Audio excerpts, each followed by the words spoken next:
We do have 1 o'clock, so I'll call the Public Utilities Commissioner meeting to order. Roll call. All 3 members of the commission are in attendance. We're there. Approval of agenda. We have any additional items? Mr. Chair, I do. I would like to request the addition of a resolution. It's 2604. We have copies in front for the commissioners. I just got it this morning from DGR. It's to allow us to do a bid advertisement for the phase 2 electric meter cutover to establish the bid opening on June 9th, so the commission can decide on the awarding of bids at the June 17th meeting. So I'd like to add that to the agenda. I don't think it's controversial, so I would suggest just adding it to consent under 4C, but if the commission wants to have a discussion on it, we can add it to 6E. Gentlemen, your pleasure. I'm okay with 4C. That's fine with me. Okay, we'll add that to the consent agenda night. I do have a request. And we talked about it a little bit. Nick asked the question, if you would like to report from the city hall to us. I would like to make Nick just a general report like we have 1, 2, 3. I think it's important, very important, that the communication goes both back and forth and we don't hear it on the street. We hear it from a representative and the liaison. So I'll state the same thing. If you want it somewhere else besides where we just put the last one. I was very curious. I was going to make the same recommendation. I actually spoke with Nick yesterday. Oh, well, great. We're all thinking the same. About adding Nick as kind of a regular agenda item, just so it's on our agenda. And if there are any issues, information to exchange between the commission and the city council, as he's our liaison, that we've added as a regular agenda item. And just kind of make sure we exchange any information as it pertains to the commission and specifically, but if there's any updates that might affect or maybe indirectly affect the student, it would be Nick's forum and his opportunity to share information, and likewise for us. And he was agreeable to that. So I guess it's our privy here. I would just kind of add it as a regular agenda item that you just, and there might be weeks very little to offer, or would you suggest we add that in reports for your eyes? I think we should vote on it to make it, because it is changing the regular meeting schedule. So I would make that motion. But I need to know where to put it. Yeah, that's my suggestion. Does it go under reports or the regular agenda? So a regular agenda. Under reports. So should we just add it as 5C for today? And then next time I'll just. Yeah. In a nutshell, that would be Your motion? my motion, correct. As a Seconded. all right, second. Any discussion? All in favor? Aye. Right, motion carries to make that adjustment to our, and would that be, I'm sorry, to clarify, would your motion have that on a continual basis, correct? Yes, Yes. that's just a permanent, whoever's the liaison, his duties are to, if you can be that strong as it's your duty. But just so it's clear, the communication goes both ways. You have something to share, we have something to share. I see that as the title for the liaison. And if there's anything substantial that I'm bringing, Mr. Butcher and I had discussed that I would make sure to get that to folks ahead of time, so without the packet. Yep. I think it's in a different building. It's Oh, a it's in the library. library. Sorry. Never. This is the fun meeting. Well, thank you, Nick, for being Thank you. able to do that and I would, I would just clarify that if you have a week where you're not able to attend, you're not able to attend, you've been here consistently since you've been our liaison, which is great, but I would just add that you have other responsibilities in your life, so if there's a particular meeting you can't make, that's fine. If there's something that you wanted, you could maybe call ahead of time too. Correct. All right, so then we'll then need a motion to approve the agenda as amended, I think. I make a motion. Move the agenda. Second. Okay. Any further discussion? All in favor? Aye. Right, you have agenda. Public comment. Mr. Chair, I guess, not quite sure how you want to handle this. We did get comments from Ashley Hughes regarding commercial deposit policy. So you submitted a written statement, which I provided to the commission. I don't know if the commission wants to enter that into the record, during that discussion, or if you want to do it now. I guess would be the question. On the agenda. 6A. Let's go to 6A. So I can bring it up at that point, and she can provide that. Okay.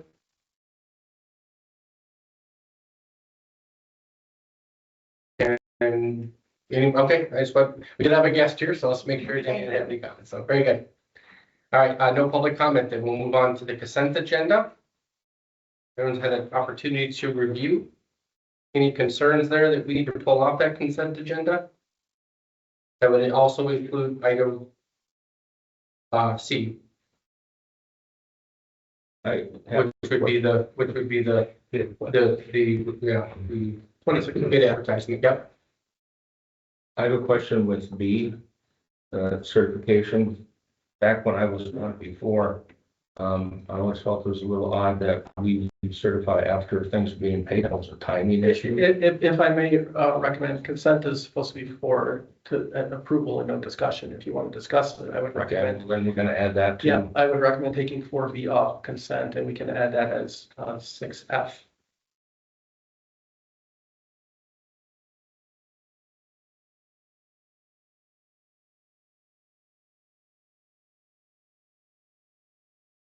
Okay.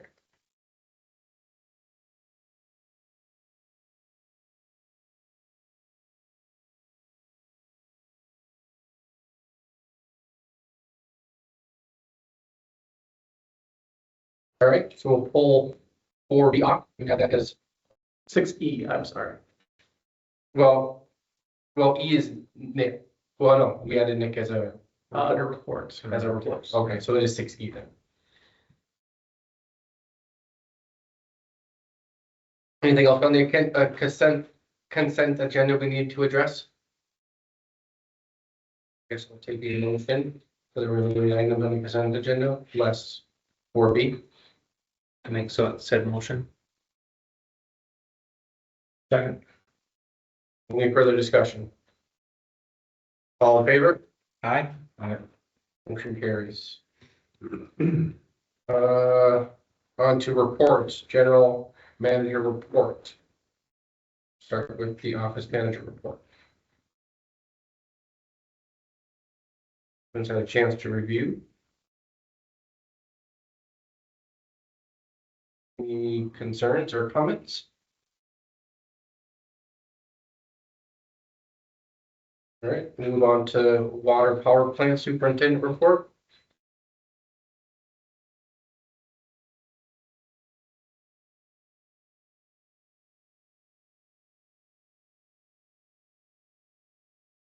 Okay, electric superintendent report.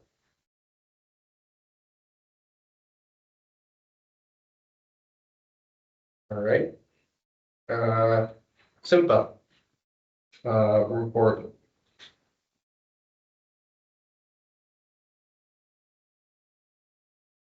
Quiet meeting. All right. Everything's in order though. That's good. All right, well then let's move on to report C then. Nick, anything that you have for discussion or for updates or Nothing information purposes? too major, but I attended the planning commission meeting earlier this week, and planning commission voted to rezone part of, where did it go here?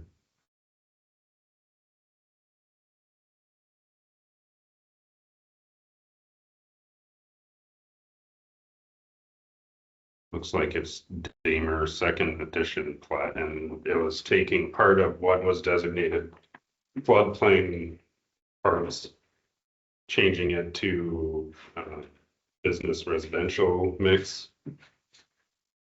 I can get you more information if you're interested with that, maybe your customer, if someone decides to take on that property. It's near 7th Avenue North and Rum River Drive.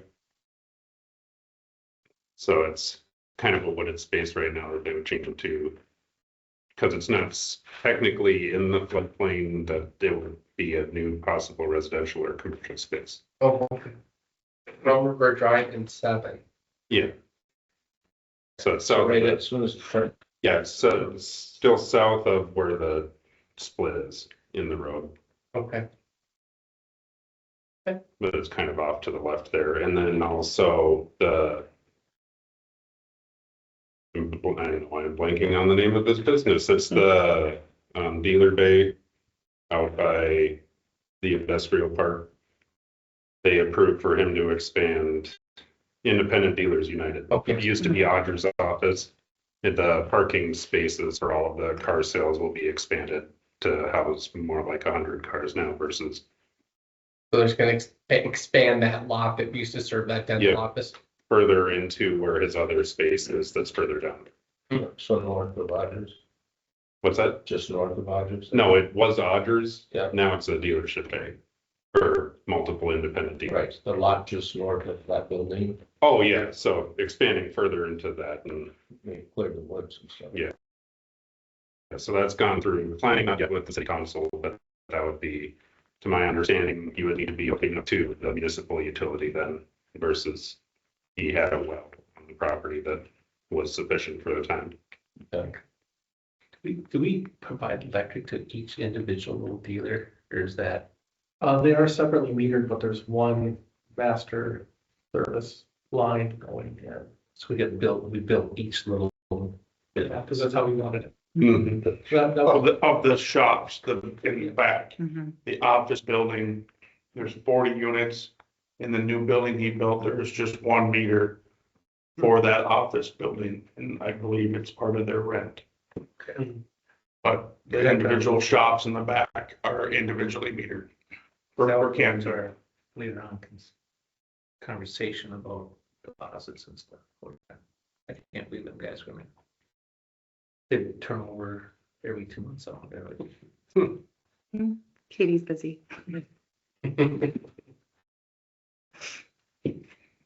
That's Okay. all I have for now. That's good. Thank you, Nick. We appreciate that. All right, on to our regular agenda. Item 6A, commercial deposit policy. Thank you, Chrissy, for pulling this information together. Whoever helped you in the office, but this is a good starting point. And with this then would be the memo, I suppose you would call it, we received from, I'm sorry, what's that gal's name again? Ashley Hughes Ashley Hughes. with Go Savvy, so Everybody have a chance to review that memo from Ashley and then the information provided here. I'll let anyone else jump in first. I have. Well, would you like Chrissy to give a quick? Sure, that'd be great. Yeah, I can give a quick synopsis here. So just for background, Ashley did bring up a question regarding the commercial deposit policy, which is why we started looking into it. So at this time, we charge customers a $700 deposit for a commercial space. That's what the deposit is. We do not do background checks or credit checks on businesses. In order to do that through our current provider, there is a fee, a larger fee than what we do charge for our residential customers. But with that, sorry, let me go back here. So wanted to note that 20% of small businesses fail within the first year. Approximately half of all small businesses survive 5 years or more. So when a business fails, it's really hard for us to collect the arrears, especially if they're renting a space. We cannot do an assessment on a renter. And without having that soft credit check on a business, we don't have a social security number or an EIN to go after for collections. So with that, there was some figures on the second page of the memo, just letting you know that looking at the commercial data, here's what the fees were, what their maximum monthly bills were. And then just below that, there's another graph showing the commercial spaces that have electric, water, and sewer. And then on the last page, there was an informal survey of SIMPA members and how they do their commercial deposit policies. So at this time, we're just looking for direction from the commission on where to go. What is the fee? You do a background? So I believe it's $30 to $50 through our current provider. I'm just sharing this, throughout my life, a lot of businesses and everything that I've owned and whatnot. That's a very small fee that can be charged back to the customer. I would highly recommend doing that because it puts a no right off the bat. You know that right off the bat, if they have $700 or not. That's the way I would do it. And we told every apartment renter or everybody that we've ever dealt with in any business, this is an upfront charge. If you can't handle that, then see ya. So that's number one. You get your credit rating of that. Nowadays, if it's not 800, that's a yes, but you start getting into, 675 or something, to me, that's a no. So I think a lot of those questions are answered just by that one report. Okay. And even if we end up, well, we don't ever eat it because they pay cash for that up front, but it's part of the application. So I see that as no risk. That's my input so far.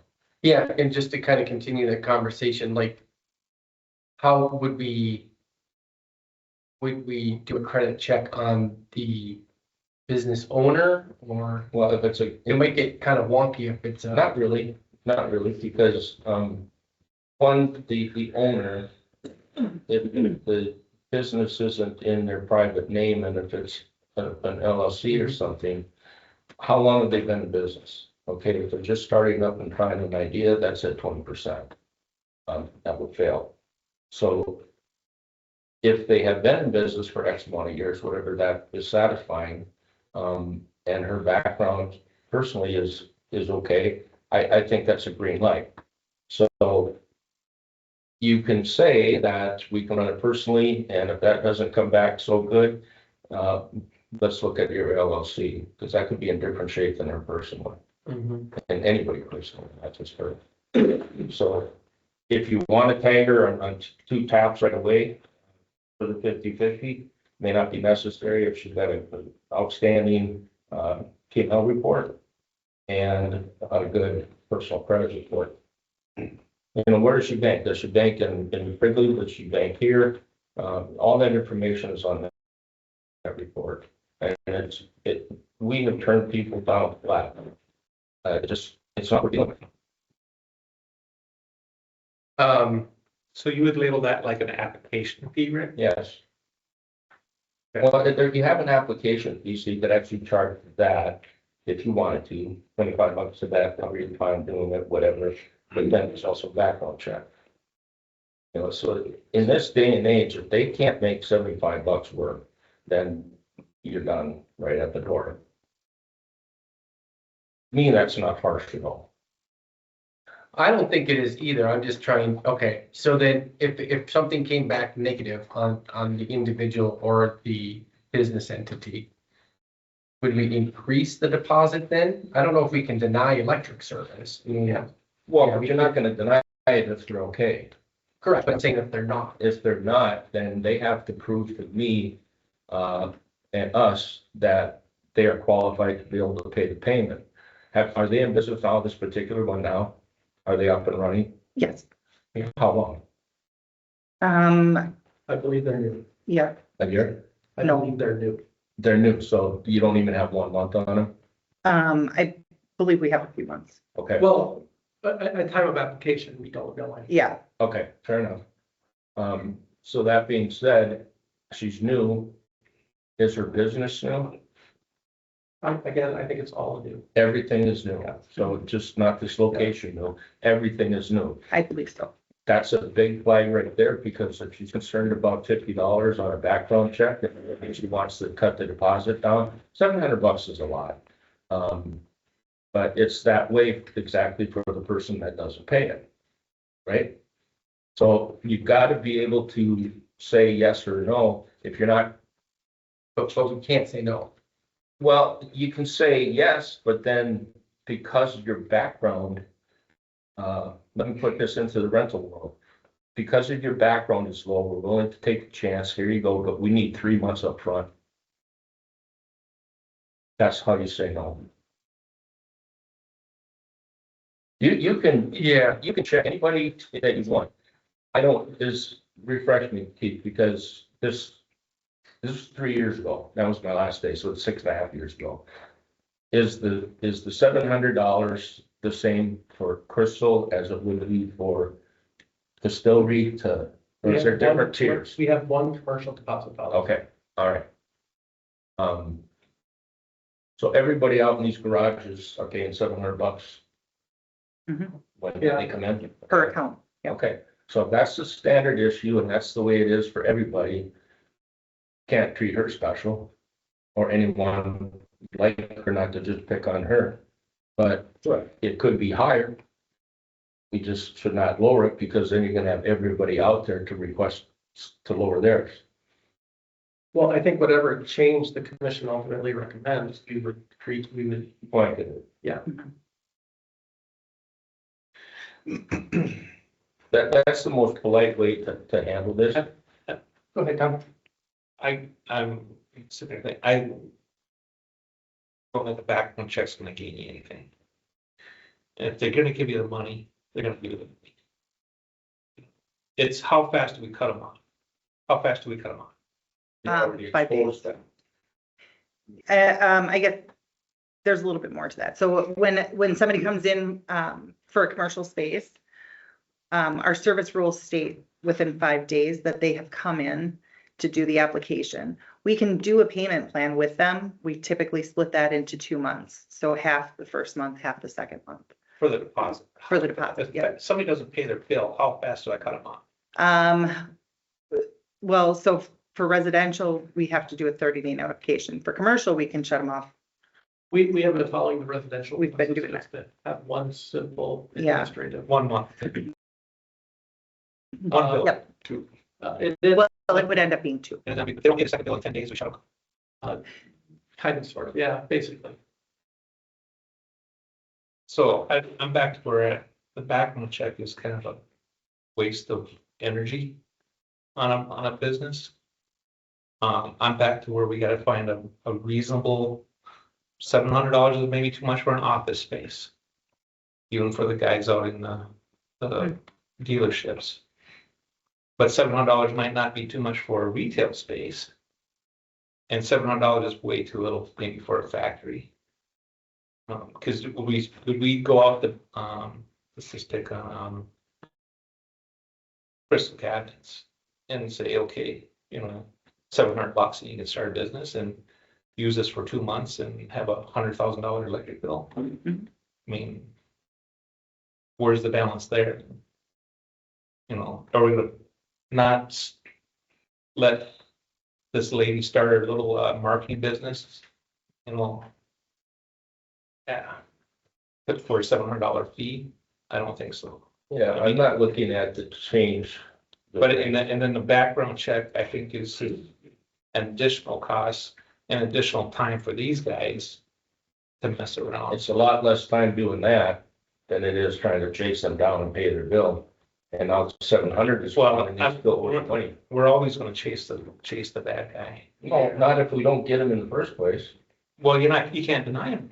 Yeah, that's the issue. I can deny them if they come in and their credit rating is 600. We cannot tell somebody they can't. We can't on the physical side.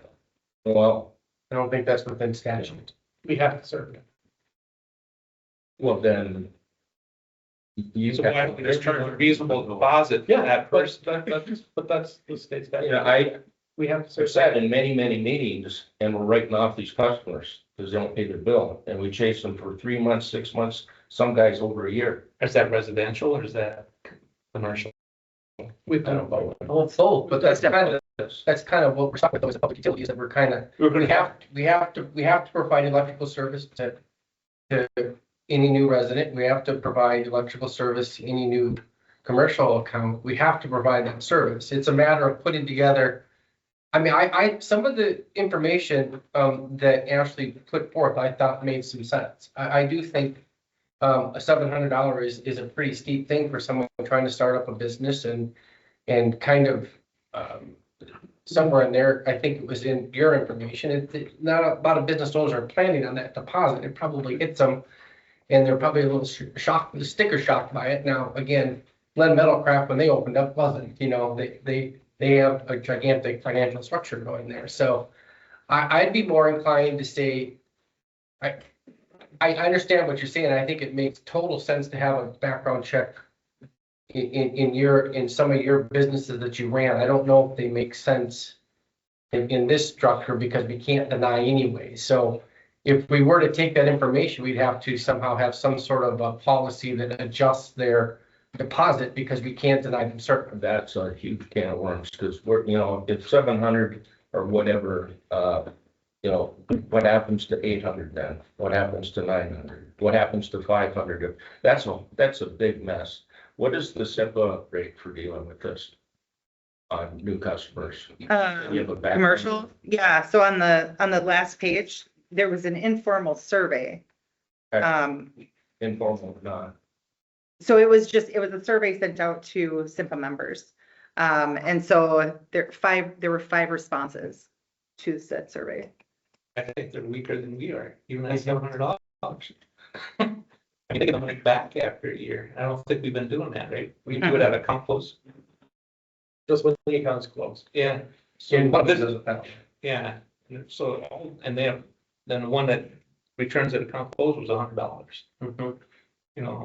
It's. If Crystal's been here for 25 years or whatever, whoever's been there, more than a year, we're still holding money. You should make a friend and give them their deposit back because they've proven themselves. But why would we keep holding it? My question is, how big of an administrative task would it take to add in some sort of a deposit refund on a certain number of dates of proper payment? That'd be difficult, or would that not be difficult? I think that I'm back to you then. So, I mean, you want a background check and deny them up front or have a higher rate. Crystal Cabinets could have a bad year and totally tank it, or have somebody come in there and embezzle their money, and there I'm sitting with $100,000 2-month bill because Crystal Cabinet didn't pay their bill. Even if they've been in business for. Are you going to shut them off after 1 month of bills missed? I'll shut them off for 2. You That's will. what happens. You would. That's So you gotta go out there and talk to them. extraordinary situation there. I don't.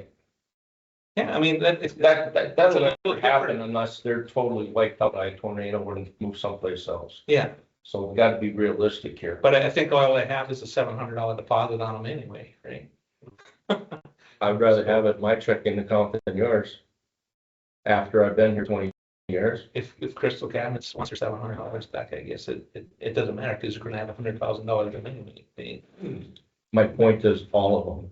Anybody that's had something for any length of time.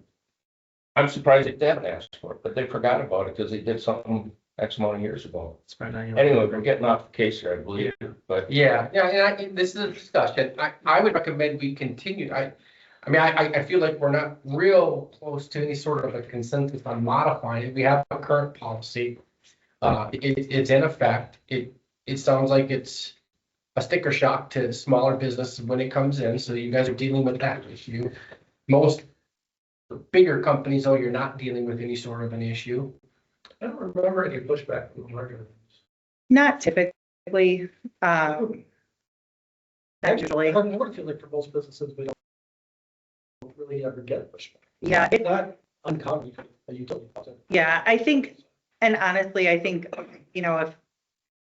so especially when IDU opened up, out of the 40 accounts or 50 accounts that are out there, or 30 accounts, I think only 2 or 3 may be pushed back. So what's that, less than 20%?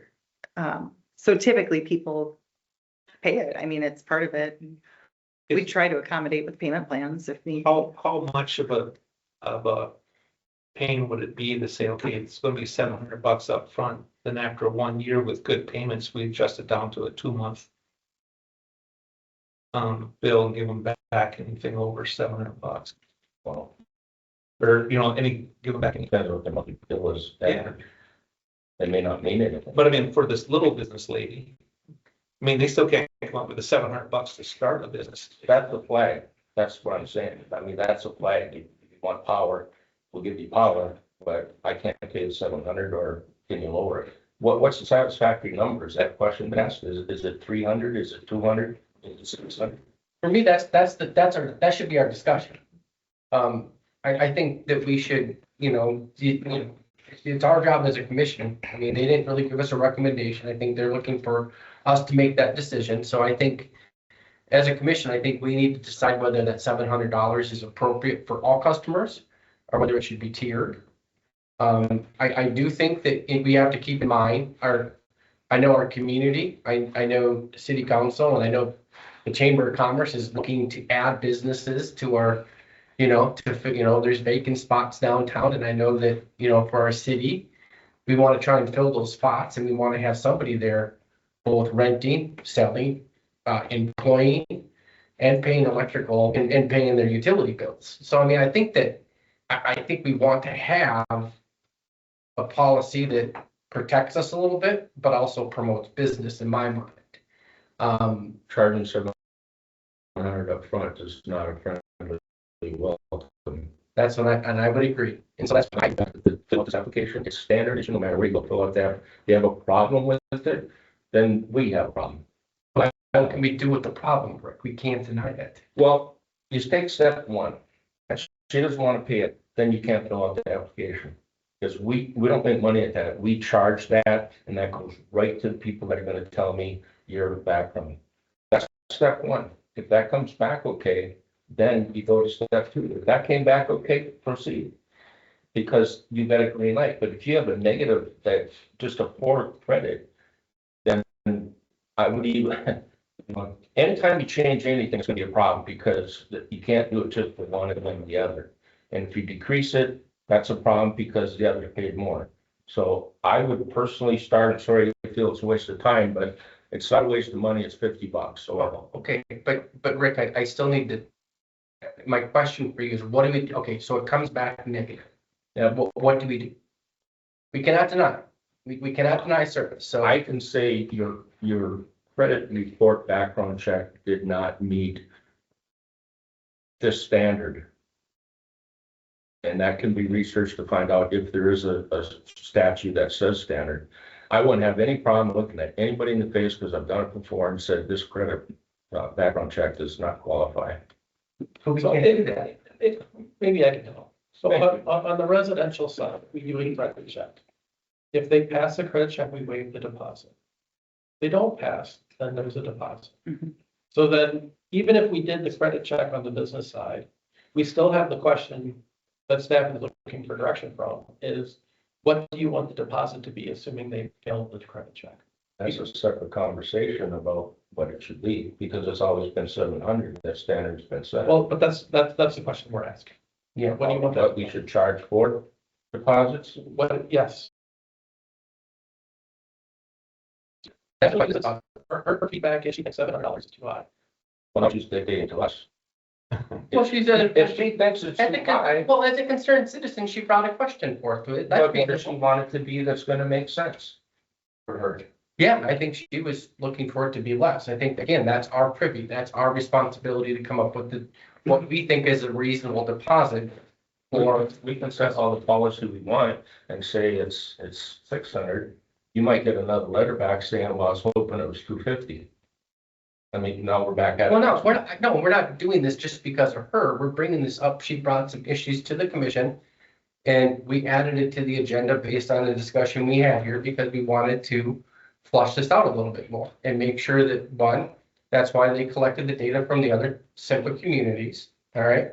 And so that's where we're at. We want to decide whether we want to leave the $700 in as it is, or whether we want to reduce it for customers. And you bring up the additional point of a credit check then, and what that deposit with how that would be different if we're having trouble credit check. whoever can answer this question, how many people have actually chimed in and said, can you adjust my deposit? Again, said that. yeah, Chrissy gave the example with the independent auditor dealers, in which I think you said 20%. I guess, I mean. So, I mean, we get the question. Okay. It's a question. And, staff's responses are service rules and the policy established by the commission, and commercial deposit is $700. Is that, we had it broken out on there, is that for water, electric, and sewer? Correct. Yeah. So 700 covers all three. Correct. So divide it and the rate's not that high. So again, in the memo, we mentioned that if they have all three utilities, it's 700. If they're electric only, it's 600, and if they're water and sewer only, it's 150. That's where we're at, right? That is our current fee schedule, which is approved by the commission. Do you think do you think it's too high? Or do you think I'm back to, I'm okay. you're okay? Okay. Cause it's, I mean, you put 2 months out on any, just even office space, that's probably $300. If they rent a computer and a refrigerator and. So, and this is where I'll reference the table in the memo. If we look at the small general service, average monthly high for that rate class, the electric is 209, the water is 187 on commercial class, and the sewer is 215.95. So if you do a 2-month policy, you can see that based off of that. Well, yeah, it's short based on the average. Now for a homeowner though, or a business owner who owns the property, what the sewer and water can go against the property. The sewer and water can go against the property regardless if it's a renter or an owner. The electric is Leah's the owner. Is we're on our own. How many write-offs did we have last year? Kathy, do you remember? I don't want to make it today. Right around $3,000. $3,000, how many customers was that, do you know? Yes. I don't know, 15. 15-ish Residential. That's what. residential, 15 residential, I should say. There were no commercial maybe. Yeah, I think we have 1 to 2 commercial a year. Yeah, But I think in years past, when we discussed this, and it might have been my first year, that is staying on it and don't let it become, because some of those, if I recall correctly, were 6 or 8 months old. Going back again, 5, 6 years.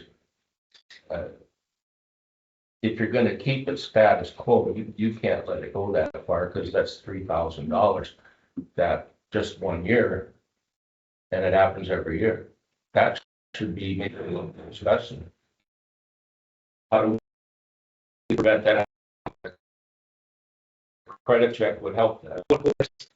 $50,000 is like, not that it's gotta be a fraction of a percent of our business.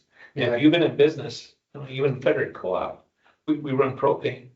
I mean, I wish we only had $3,000 worth of write-offs. And we do background checks on that, and we So what can, happens when can't you- refuse, when you because get- there's other places they can buy from, other a competition, where we're electric, we can't, we won't monopolize this area, we can't refuse nobody. So $3,000, this business is not a bad number, you can have write-offs in your paying business. Yep. That's best, I wish it was $3,000. Yeah, if I could try and get this closer to a resolution. I sense from you're not interested in too much of a change. Not much. Okay, my interest was just if we needed to lower it to foster small businesses, I would have entertained that idea. But if there's no consensus I'm fine dismissing it and leaving the deposit as is. I think Ricky, I'm not sure where you stand. I know you want to do a credit check. But I don't know exactly what we would do with that. Well, put it this way. A credit check in my mind is going to tell me who we're dealing with, for one. Their history, a credit check will tell you that. if they pay their bills or not. Now, if we can't refuse them, we can't refuse them. But now that flag is there. You get into it 1 month, 2 months, and if they haven't paid the first month yet, you better be able to jump on that. Is what I would do. Their standard, they got their standard policy for following up on non-payment. That's I what like I to see that $3,000 less. That's a big number regardless of what business you're in. It doesn't matter. Actually, I'm not that troubled by it either. I mean, it's a number and it's not a good number, but considering the ratio, considering that as a percentage of the total sales, I'm not that troubled by it. Every business is gonna have it, Rick. But this is why I look at it so hard, because it's not your money, my money, or Keith's money. It's the ratepayers is why I'm taking this position. And it's the ratepayers that need that money in their pockets so we can reduce their rate and not say, well, it's only $3,000. I disagree with that. I'm just a small town boy and that's how I live. Most of that $3,000 was residential. We did do a background. Yeah. check, And we still lost. Okay, well, But getting back, somebody wasn't on the gun. getting back to our agenda. I'm not hearing a motion. Do we have a motion to make any changes to the policy? I don't have. I make a motion, you can have further discussion at the next meeting if you want. I'm for leaving our policy the way it is. Because you did say too that people to make payments for that $700. So they don't have to pay it all at one time. No. Well, that's your answer then, I think. Well, at this time, I don't have a motion. Do you want to make, I'm sorry, do you have a motion on the floor Change anything. to hold it off to the next meeting? We're not changing anything. I'm not changing. Right now, So no, there's no motion needed. no. Well, he had talked about a motion to. If you wanted to discuss it further, I'm okay with a motion like that. But always, I'm done with leaving it just the way it is. Okay. Well, if you don't have a motion, then I think we're good. I think we'll just table it and maintain the current policy. Does she know that she can make payments on that? Okay. All right. Regular agenda item B, 2026 bonding, CAP plan phase 2. Yes, Mr. Chair, this is more just an informative, I just want to give you, the commission a quick update. It is a bonding year for us as we go into phase 2. I've been working with George Eilertson at Northland Securities as well as Blair Metzger at DGR to look at the cash flows and rates and debt service coverage and things like that to make sure everything's moving forward. Preliminary results we got from Blair is we're right on target with what we set up back in 2023 in terms of our financial balances and coverages and things like that. So I feel really good about what we've accomplished the last 3 years. I anticipate having George come in next month to talk about the bonding schedule. My best guess is we're probably looking at around $6 million in bonds for this year. So we'll have to work through that process. Then that will help pay for a big part of the phase 2. The nice thing is phase 1 came in under budget. We were able to use the bond proceeds from phase 1 to pay for some of the phase 2 stuff. And every time I see a transformer truck go by in the office, full of transformers, you see that money being spent. So we've been able to pay for a lot of the equipment in phase 2 with the phase 1 bonds, which we didn't anticipate. So that's a good thing. Still requires us to do a $6 million worth of bonds for phase 2. And we're still on track for phase 3 to be paid for with cash through our capital improvements fund and perhaps some rate stabilization funds. But that'll be for the commission to decide at that time. So good news, everything continues to move according to plan. I am working with Blair and George very closely to put together a presentation for next month, but I just wanted to give the commission a heads up on that. Okay. In the big picture, when we first started this project, did we have estimates on what phase 1's bond was going to be versus phase 2? Did we have, darts at the wall at that? We had cost estimates. plan, I don't have those numbers. Okay.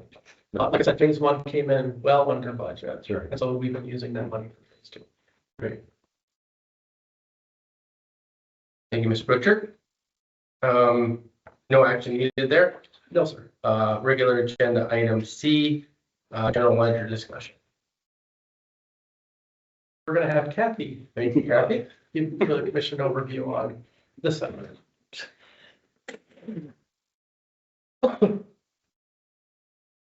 Okay, so with the conversion of our new billing software, staff felt that it was time to take a look at our general ledger accounts, codes, and kind of do a restructure, update on them, kind of see what was necessary, what was, any changes that could be made.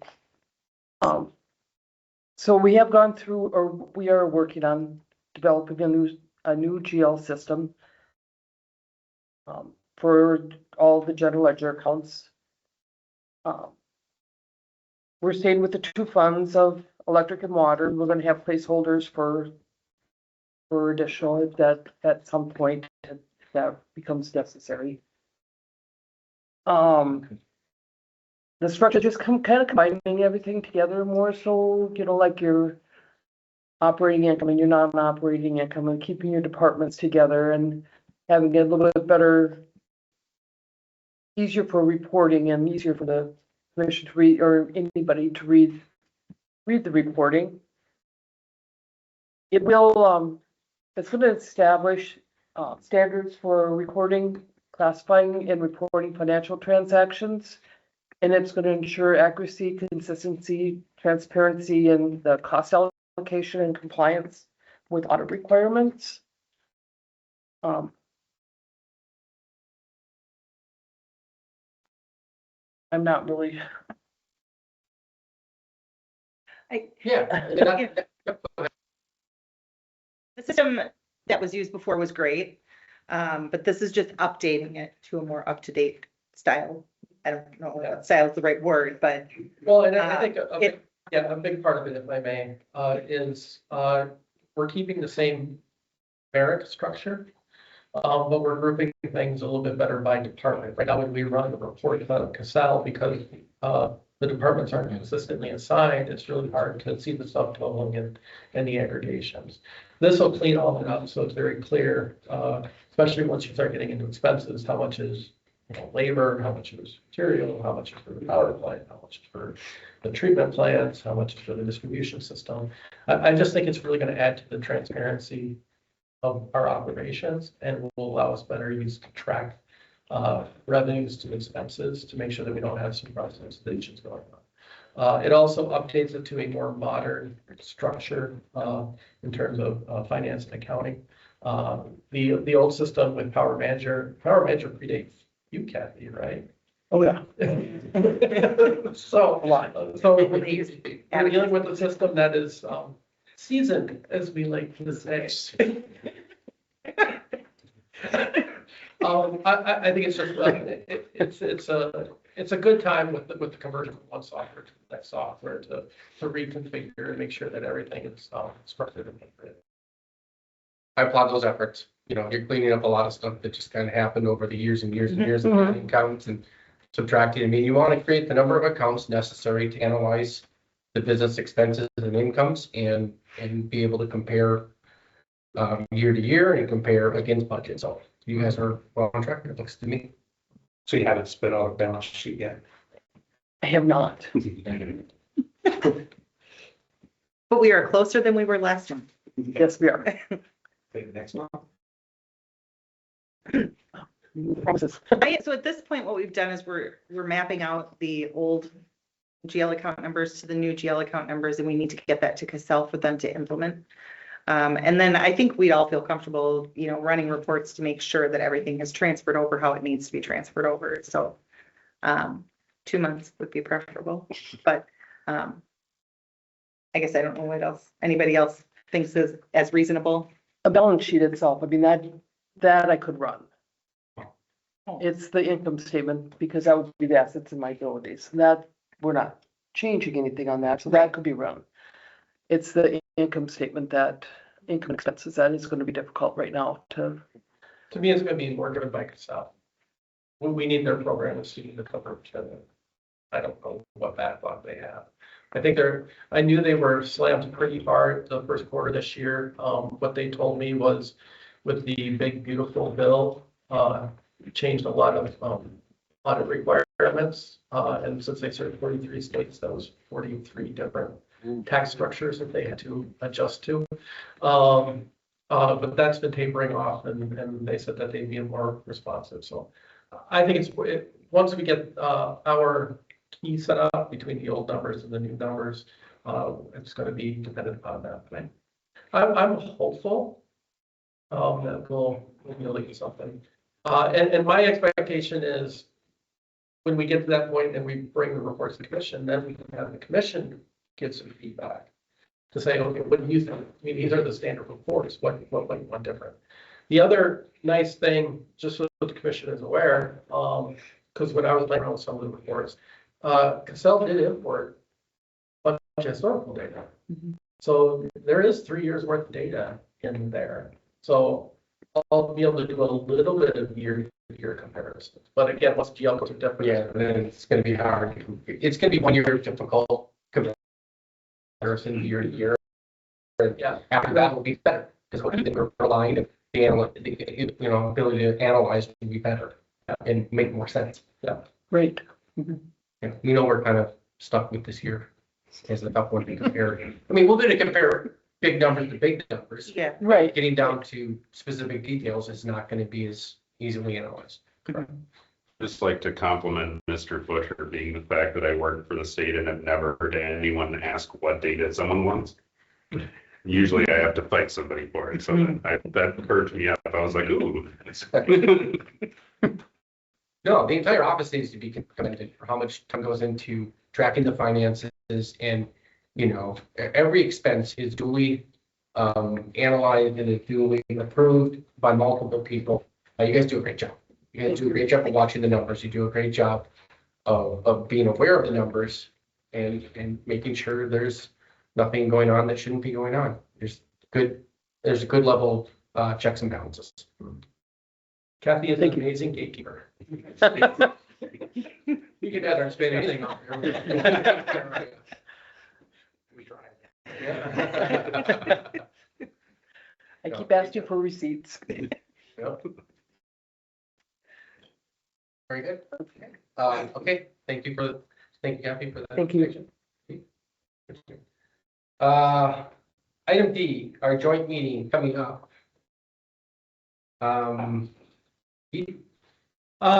Yeah, so I brought this up because there's a need for a discussion about a joint meeting. What does the city council want to do in regards to that? What does the commission want to do? So I thought it'd be good to have that discussion, especially with liaison here. I guess from my perspective, I'd like a little bit more direction as to what topics the city council wants to discuss, what specific questions. It's just, I think it would be most helpful in any meeting to be able to come prepared with data and results. So I have not seen that the council has had a discussion as a group as to specific questions or what the range of topics are. So to me, that'd be another first step is for that conversation to happen with city council, but I'm just. So just historically, what I'm familiar with in the most recent history is when the topic of like increasing to a 5-member commission and when the topic of connects this half-hearted approach, both when they came up in conversation, it was suggested that before the council consider anything, we should get the opinions of the commission. And so that's where, to my understanding, the conversation first came up. Not that, hey, the time's coming up, we should be doing a joint meeting. Here are our topics we want to hear, just that it came up in like kind of a knee jerk of we need to discuss that with the commission to get their input before we do anything. And so those would be the only two that I'm aware of. And I haven't attended a joint meeting before with the commission and I'm new to the council. So in the past, have there been typically conversation pieces that have been discussed is it like joint projects that we want to work on? Is it? I don't know. I guess I'm not familiar with it. And that's why I think it'd be good for the council to have that discussion as a group. The council, is showing that there is some differences, of opinions and perspectives. Given that this is a joint meeting between the bodies, it'd be nice to know what the majorities feel on each one. So that we put an agenda together that is, clear and concise and everybody knows what's to be covered going in. Is there, like, how often have the two met in the past? Is it an annual thing? Has it been a while? So a couple things on that. Since I started, yes, we have been meeting mainly to try to, keep that communication going. It's not a requirement. It's not in statute that it has to be met annually. I actually thought it was until I was corrected by a peer of mine. Because I checked around with some other members and they were actually kind of shocked that the utility commission meets annually with the city council. But they typically just do their own thing and everybody's good with that. So there's no requirement. It's just whatever the body want to do. And that may be also, like you're saying, if there are no agenda topics, do bodies need to meet? But if we do, and that's something that we want to discuss in a room together, that makes sense. Well, and the bodies both have to agree because the agenda's Right. the same. So that's where it would be good for the city council to have a discussion about what they want to talk about. And then the commission can decide what its important issues are, and then to see where there's some commonality and overlaps, so you can have a productive conversation. So would it be something that now the commission can discuss potential agenda items they might want to discuss with the city, and we could bring that to the city, gather our agenda items, and have like Michelle reach out to you about? Well, again, I think it would be good for the city council to have a discussion as a group Mhm. and to decide as a majority what they want the journey to be. Okay. Mhm. And then approach the commission with, okay. Mhm. Is there anything you would want me to bring to the council of things that you're all wanting to discuss? Or? At this time, I'm just really curious what what the goals of the city council are. Me too. And specifically the questions and concerns. Again, so that we can address these things head on, Okay. with research and data. Make sure that, we're all working off the same fundamental understanding of where we're at. And I don't know, as a board, I don't have anything specific that needs to be, I mean, last year we addressed PFAS and that was a good, that was a good joint meeting. And I don't know, right now, we're still dealing with more or less status quo. It's an issue that's out there and we're going to be addressing it. We're still working through it. Yep, we're still waiting, we're still collecting, we still have our grant money that still is accumulating information and data. And I think that was an important item, but yeah, I don't know, other commissioners, do we have other things that we want to add to a potential joint meeting? Well, maybe just a definition of what the commission is again, so everybody knows where everybody stands. And What this commission is? so the township or the council knows and the commission knows where their authorities are, Mhm. And then I'm all for communication, and how we want to go forward. It was excellent having you here. I mean, we talked before on the phone, Mhm. even having Jenny here. I mean, it's because where things get messed up is when people get off the track in communication. And if there's a way we can stop that, with a joint meeting or as an agenda, how to lay out a platform so that doesn't happen again. That's would be my only concern. So with the two topics that I mentioned, would you want to express your feelings on the issues? I mean, with the potential joint statement about Connexus wanting to purchase the utility, I think everyone was on the same page pretty much about that of we weren't selling, but the city wanted to have a meeting to hear out what was coming in. But the commission had stated they're against selling the utility. Is there any other information to share with the council? In regards to Connexus, I mean, we passed a resolution, Right. you know, we have that written resolution that we passed. Mhm. So no, that pretty much stated That's our a statement, yeah. yeah, that's the statement that I think was our feeling that was passed. So, yes, I said that. I think, but then, things got off the rail there because we went to the council maybe and we asked you for backing and we didn't inform you why we wanted the backing. That's where the rails went off. Yeah, Which that's kind of our issue, you know, that's kind of our That's on issue. us. And that's the nice thing about having you here consistently as a liaison, is that you would have been here during the passing of the kind of resolution. know. You would have heard our conversations and our discussion and we would have had more input, you know, so to that end, yeah. I agree, Tom, you're right, we kind of set ourselves a little bit up for failure with that. So I don't know right now if a joint meeting is necessary. Right. As long as we can see how long, I mean, because you only been here 3 meetings. Yeah, I mean, They've all kind of blurred together. yeah, but let's work on making your position work before we start a joint meeting. Right, I guess. how can I serve Yeah, both? And, yeah.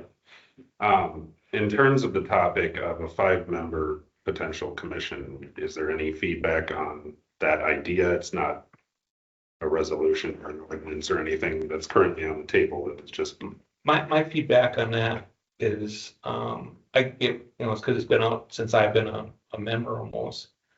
I don't know if you get any bang for that. Granted, I can't talk to Rick in private or anything, mhm. or Nick, but I don't know if that's been a drawback. So that was the main reason I even brought up the Yeah. conversation, was it might make work easier where 2 commission members can be somewhere at a council meeting and that's not quorum kind of thing. I guess I'd have to refer to Keith about how if we went to the council meeting Mhm. to ask your support. We didn't know. So did we do that? And were we in non-compliance? I mean, where's that line of, compliance? I'm sorry, I'm getting a little confused. Yes, about the 5-member commission. Yeah, just if they had any. Again, as far as I know, the city council has not made a motion on it. Right, but that was It's one of been the, talked and brought up, but I've not got a sense that that's where the city council is at. so going back to when I first kind of started this, I said that was one of the topics that was brought up as a potential agenda item for the joint. But my point about having a joint meeting is it's a meeting of the bodies. Mhm. If the majority of the city council believes that's an issue, then yes, that can be, that should be a topic that's presented to the commission to see if they agree with it. But as of right now, I don't know that that's where the majority of the city council is at.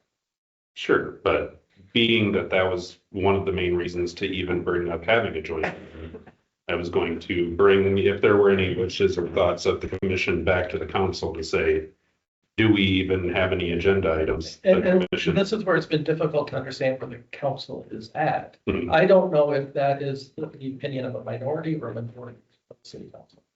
Well, for me, it doesn't, you know, I mean, I think we're fine sharing our conversation, you know, Okay. or, you know, to his point in terms of wanting to discuss the possible things, I'm okay with that.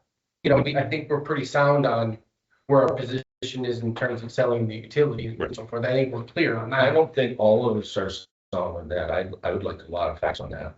If there's and I want to hit on both of your situations because they got deeper and I just wanted to listen.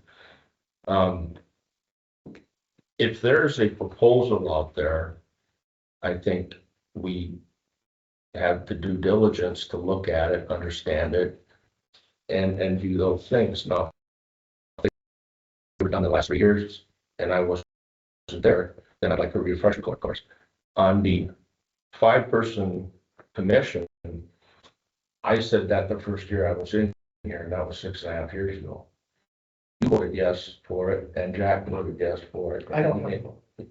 Oh, well, you both agreed somewhere that, you didn't vote for it, but you both agreed you had no problem going to a 5-person commission.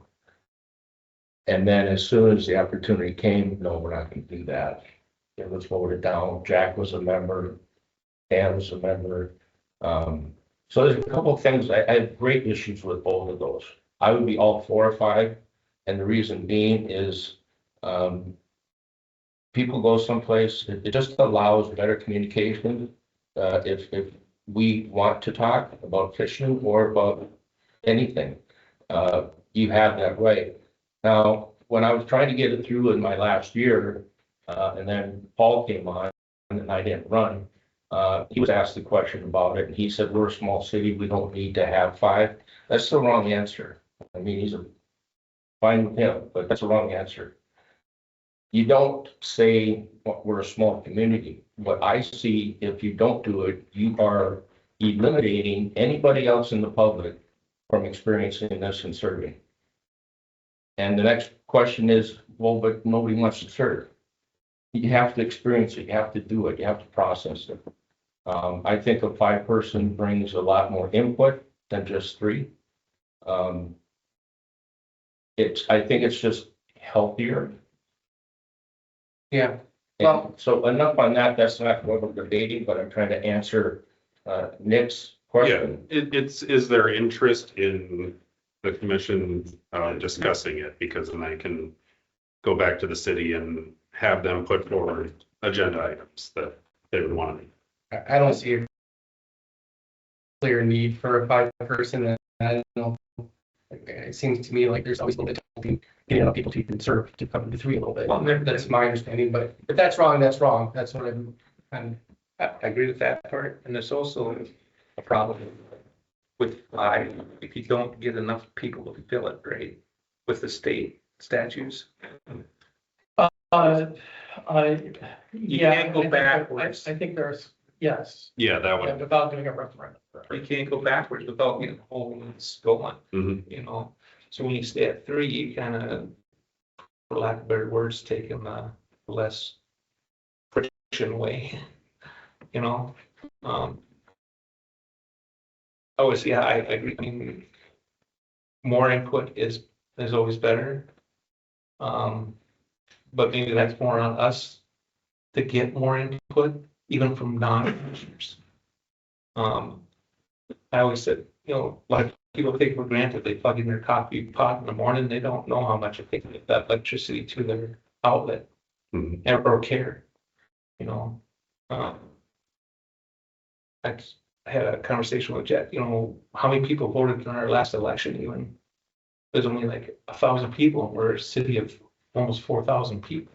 So 25% of the people, even 4,000, 5,400. well, but yeah, I mean, it's still only 1,000 to 2,000 people vote out of it, you know.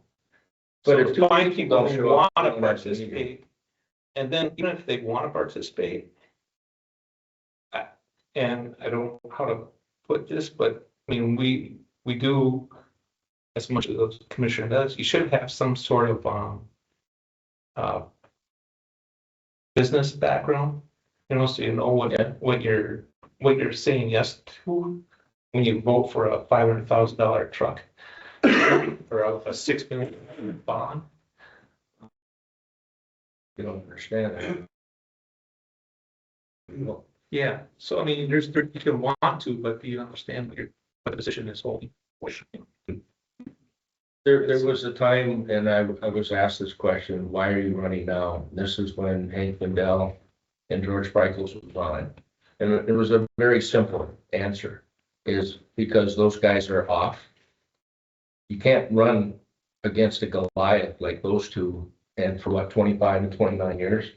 You know, whatever it is. I mean, who's gonna run against that? Yeah. So that was a very easy answer for me, and that's, you know, if any of us last that long, which I doubt, but it's unfair to the public to keep that status or in that position and not, I mean, you get cemented in and you own the chair, you own the statement, and you're gonna, you know, George's gonna pop off here or there. I mean, it's in his nature, and I know him very well, and I miss him very much. But I think given the chance, people would show up. You may be 100% right. They might show up and not have a background. Yeah, Yeah. but then it's also, like I said, it's up to us as a commission and then city council to inform our public more on what we're doing, or make sure, so somebody wants to get involved even. It would be them to call us, not us call them.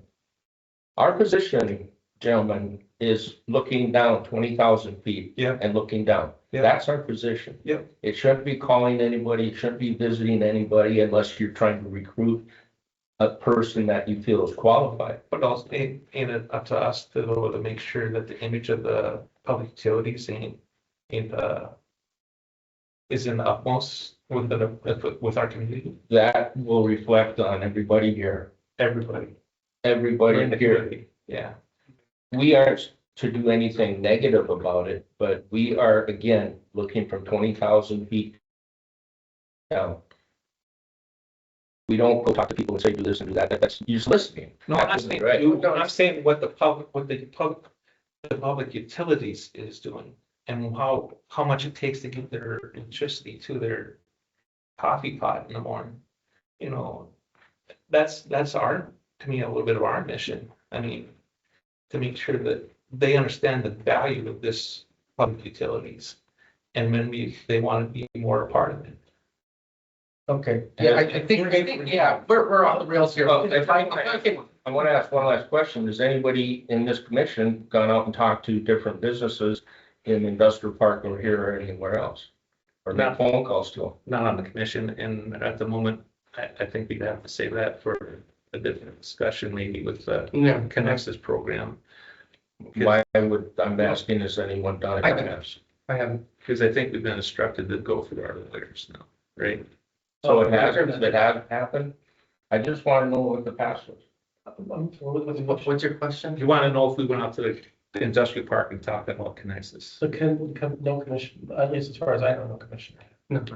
But, I mean, I can't speak to what personal relationships commissioners may have with other business owners. No, I get that. But as far as I know, no commissioner has gone out speaking on behalf of the commission to those. Okay. It just becomes part of the conversation issue on what we can say, what we should say, what we Yeah. shouldn't say. All right. Yeah, no, so, I'm sorry, I don't know, this has gotten muddled. I I'd say, apologize.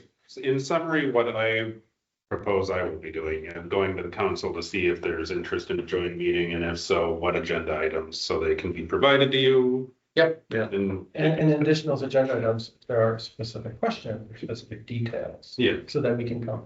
right, it could be a question at a meeting or an email, or maybe it does need to be a joint Yeah. meeting, because there's so much that needs to be talked Or about. tell us about your commercial deposit policy. And so obviously you heard our discussion in terms Yes. of where our viewpoints kind of. Right, you're not banging on city hall door to get in and talk, but But if there's yes, something, we'll be there, Yes. requested, we have some agenda items. That sufficient? Yeah. Okay. All right, on to, item C, or excuse me, item E that was added, certification of accounts payable. That's just is in the back of my mind. I know what last time I was explained as a timing issue. Are we paying after the fact? It's a certification, not an approval, which is why, Commissioner Harrison had that the expenditures were correct and just. Okay. Yeah, And certification makes a big difference than authorizing it. That's why we changed the language on that back then, yes. So Kathy can go ahead and pay the bill since the commission meets monthly. We want to make sure we're timely in our payments. We don't incur any late fees. But then through the certification, we're informing you of what all those transactions were, so that if the commission had questions, they could ask them. I'm not going to be apologizing for being technical, but that's me. Yeah. Fine with it. and everything, and our processes were fully endorsed by, The auditors, was that the auditors. by our Yeah. auditors are fully aware of how the process works. Yeah. And we're comfortable with it. Yes. Yes, that's. Anything else on that item?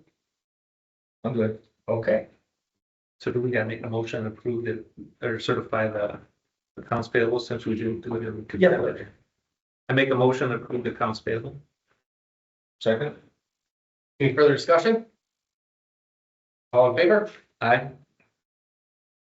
All right. We have reached the end of our agenda. I will entertain a motion to adjourn. Second?